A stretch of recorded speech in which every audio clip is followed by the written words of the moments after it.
लंबे समय पहले एक ऊंट चलाने वाला था। रेगिस्तान में सफर करने वालों को ऊंट पे उनके चहीदे स्थान पे छोड़ देता था। उसका नाम परितम था। हर रोज वही काम करता था, उन्हें लेके जाना और वापस ले आना। आए हुए पैसों से अपना जीवन बिताता था। एक दिन एक अमीर परिवार परितम से उनके यात्रा की सारी जानकारी देकर, जैसे उनके जाने की और रहने की जगह, उससे उसके ऊंट पर 2 हफ्ते घूमने की सौदा करते हैं। बाबू, मैं अपने पूरे परिवार को यहाँ के सारे प्रदेश दिखाना चाहता हूँ।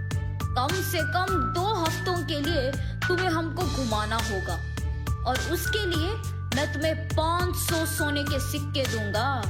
हाँ, 500 सोने के सिक्के? 2 हफ्तों के लिए जाऊंगा तो 1 साल के काफी पैसे कमा पाऊंगा।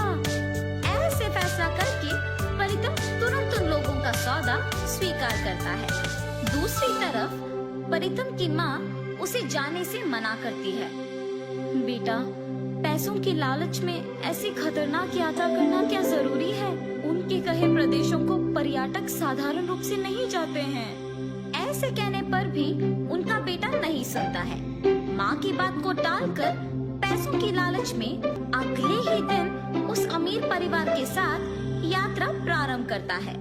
परितम ऊंट पे 2 लोगों को बिठा के ऊंट को पकड़ के चलते रहता है।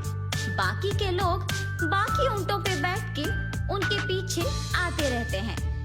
बाकी के ऊंट को चलाने वाले सारे परितम की आज्ञा का पालन करते हैं। वो सारे परितम के पास मौजूद नक्शा की सहायता से चलते रहते हैं और जब रात होती है तो वहीं रुक के सो जाते हैं।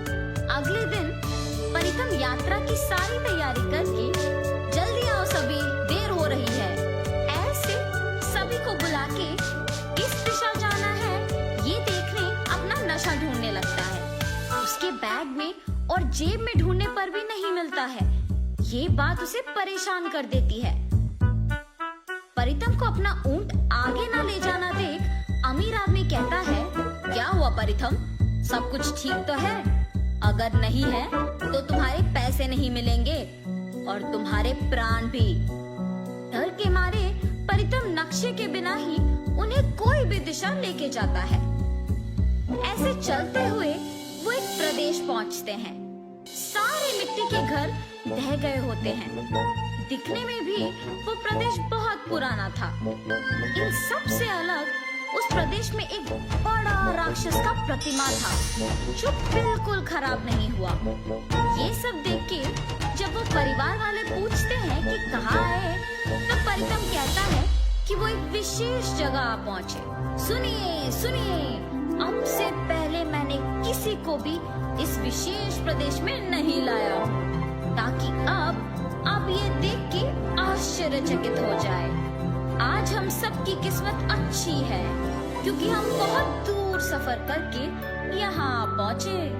ऐसे झूठ बोलता है। हाँ, ये जगह दिखने में बहुत पुराना है और नष्ट किया हुआ लग रहा है। इसमें क्या विशेषता है? आपके आगे जो प्रतिमा है वो आदमी शहर को चलाता था। ऐसे कहते हुए उस प्रदेश के अंदर चलते हैं। उस शहर में मौजूद चीजों को देख परितम खुद की एक कहानी बनाकर वो ही सबको कहता है।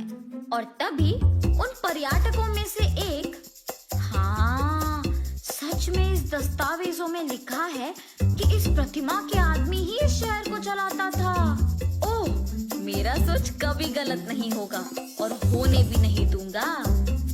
ऐसे वो खुद की तारीफ करता है और उस प्रदेश के बारे में कहते रहता है।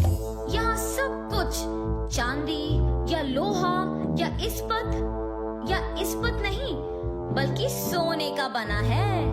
ये सुन के पर्यटक कहता है, अरे हाँ, मुझे यहाँ एक सोने का डब्बा मिला है। सोने का डिब्बा? ये प्रदेश कौन सा है? यहाँ के सारे लोग कहाँ गए? ये ऐसे पुराना क्यों हो गया है?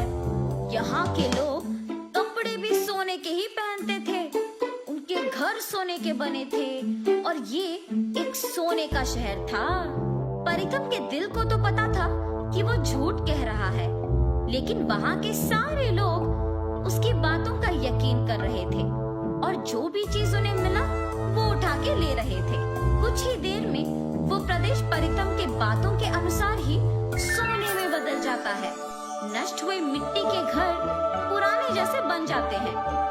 ये देख पर्यटक और परितम दंग रह जाते हैं। प्रतिमा भी सोने का बन जाता है और चलना शुरू करता है। ये देख सभी वहाँ से भागने लगते हैं और छुप जाते हैं।